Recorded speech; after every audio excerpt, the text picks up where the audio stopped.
आज से 10 साल पहले, पिछले 10 सालों में, आज से 10 साल पहले, पिछले 10 वर्षों में। मैडम भी बोल रही थे कि जी 10 साल पहले ऐसे थे, 10 साल पहले ऐसा था। सर, सिर्फ आंकड़ों से भारत आगे नहीं जाएगा। अगर पूरी दुनिया में भारत की पोजीशन देखनी है तो हैप्पीनेस इंडेक्स में हम 2016 में 118वें नंबर पर थे और अब 126वें नंबर पर चले गए।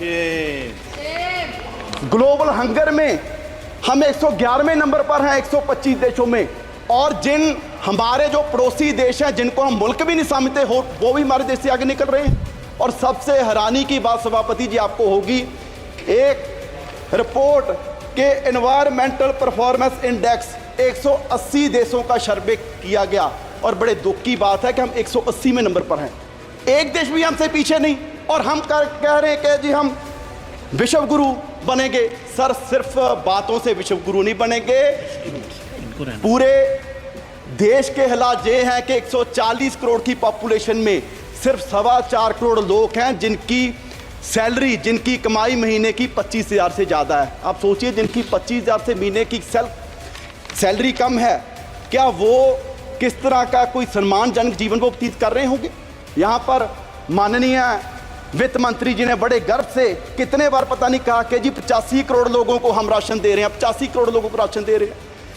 ये कोई गर्व की बात नहीं, मुझे लगता है कि सरकार के लिए शर्म की बात है कि पिछले 10 साल में आप 85 करोड़ लोगों को गरीबी से बाहर नहीं निकाल पाए और आप इसकी चीज को बड़े गर्व से बता रहे हैं। बैजा बैजा बैजा, ओ बैजा, ओ बैजा बैजा। और सर, बैजा, ऐसे देश आगे नहीं बढ़ेगा। और सर, अगर मैं लास्ट में अपने क्षेत्र पंजाब की बात करूं, क्योंकि सर वैसे तो किसी प्रदेश का ध्यान नहीं रखा गया, अगर मैं पंजाब की बात करूं, सर फ्लड्स के लिए बजट आपने लॉट किया। आपने कहा जी शाम में फ्लड्स आए, बिहार में फ्लड्स आए, उत्तराखंड में फ्लड्स आए, हिमाचल में फ्लड्स आए। क्या सर पंजाब देश का हिस्सा नहीं है? जो बारिश उत्तराखंड में हुई, हिमाचल में हुई, क्या वो पहाड़ों में रुक जाएगी? वो सारी बारिश का पानी पंजाब में आया और 1680 करोड़ का नुकसान पंजाब का हुआ। सर, मैं उस समय इरिगेशन मिनिस्टर था, मैं तरन गया, मैं कपूरथला गया, मोहाली गया, रोपड़ गया और हमारे वहाँ सर क्षेत्र में ऐसा माहौल बन गया कि 3 फुट मिट्टी चढ़ गई। और वहाँ मैं दावे से कह सकता हूँ कि अगले 20 साल भी वहाँ खेती नहीं हो सकती। और सर 2 मिनट। और सर, मैं पंजाब के पॉइंट ऑफ व्यू से कहूँ, इतनी नफरत पंजाब से क्यों है?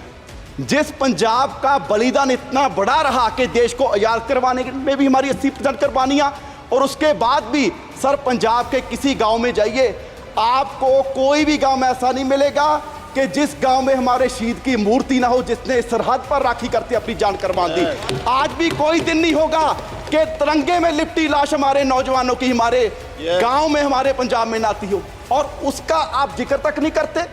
जिस बात के लिए आप कह रहे हैं कि जी देश आत्मनिर्भर हो गया, आत्मनिर्भर हो गया, आत्मनिर्भर करने में भी सबसे बड़ा योगदान हमारे किसानों का है। और वो कोई ऐसे नहीं हुआ, हमें मूल्य उतारना पड़ा, हमें अपना पानी बर्बाद कर लिया, हमें अपनी धरती बर्बाद कर ली। और पंजाब से कैंसर एक्सप्रेस ट्रेन जाती है सर राजस्थान, वो इसलिए जाती है क्योंकि देश का पेट भरने का काम पंजाब कर रहा है। और आप उसके लिए हमें दे क्या रहे हैं?